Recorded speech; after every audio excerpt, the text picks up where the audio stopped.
রাহুল আনসারি না এই মুহূর্তে জানেন কি পূর্ব ধনতলার সেই ছবিটা চলো বুকগুলো কোথায় বসে চলো দেখবে রিপোর্টার চলো দেখো কত মিটারের মধ্যে বুক করছে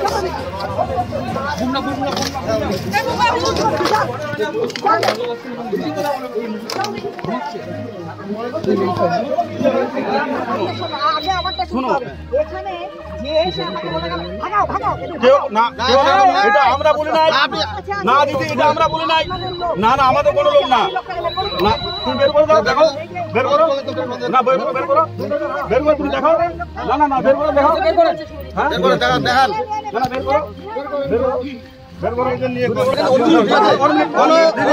মিথ্যা ইলেকশন লাগাবেন না মিথ্যা ইলেকশন লাগাবেন না আমরা তো সুষ্ঠু ভাবে ভোট দিলাম। হ্যাঁ এখানে দেখো হ্যাঁ আপনারা আসতে পারেন আর দেখো আমরা না করছি আমরা মানা করছি আসতে পারেন অধিকার আছে আপনার অধিকার আছে না না আমরা কোনো মানা করি না হ্যাঁ মহানন্দা তিস্তা মহানন্দা কোনো মানা করি না ঠিক না না না এটা না সুরজিৎ বলছি প্রাইমারি সুরজিৎ বলছি বলে সব ইংলিশ বিদ্যালয় আসতে পারবেন অবশ্যই আমরা তো বলে উনি আসতে পারবেন না সবাইকে বলছি তুমি আসতে পারবেন না মহানন্দা কমপ্লেইন করবে আমরা শান্তি শৃঙ্খলা মতন ভোট করতে একটা চেয়ার দাও আমরা তাইলে ফালতু ইলিগেশন লাগানো হবে নাকি আমাদের উপরে একসঙ্গে আছি তো কিন্তু ফালতু ইলিগেশন কেন লাগাবে বলো তো আমাদের পোলিং মধ্যে ভিতরে আছে উনি একটু জল খাওয়া জন্য বাধা হচ্ছে বলো ফালতু ইলিগেশন শুধু এখানে আলেটা চেয়ার দাও চলে বসাও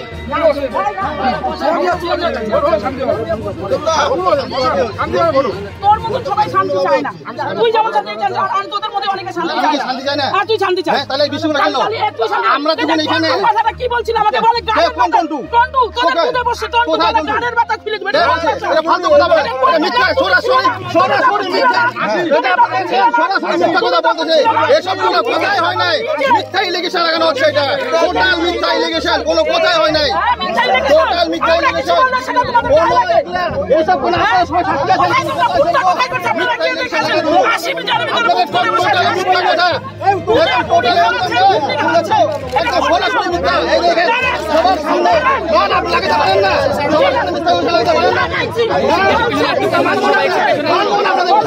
বলে না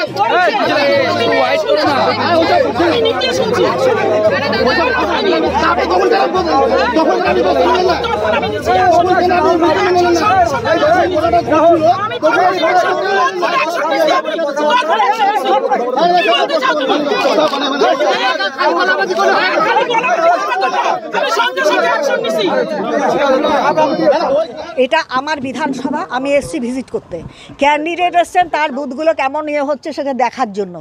এখানে এসে রে রে করে তেড়ে উঠছে একজন তো মানে টিএমসির ক্যান্ডিডেটের নাম লেখা ইয়ে পড়ে ঘুরছে, একটা আপনার কার্ড একটা বুকে নিয়ে ঘুরছে।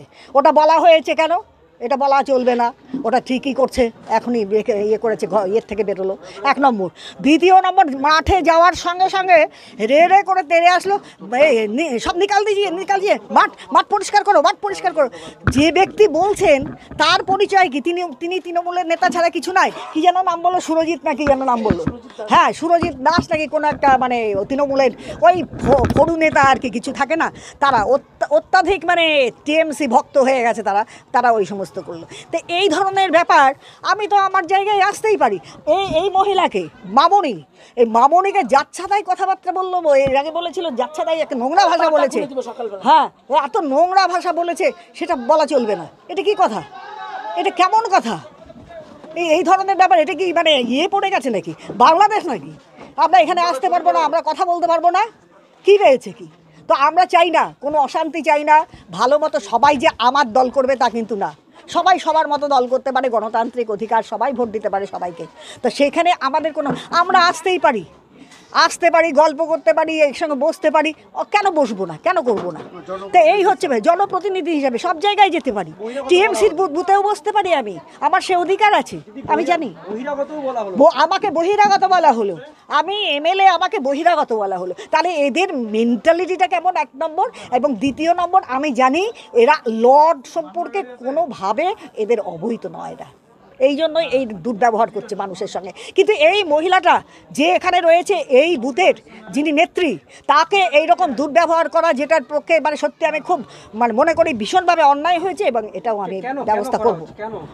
উনি বুথে কেন বসে আছেন জানি না, না কি করে বলবো আমরা কেন করলো। আমি ভোটের কেন্দ্র থেকে পুলিং বসায় আমি যখন আসছি, আমাকে বলছে গাড়ির বাতা খুলে দেওয়া হবে। এটা কোন ভাষা সেটা আমাকে বলুন, এটা কোন ভাষায়?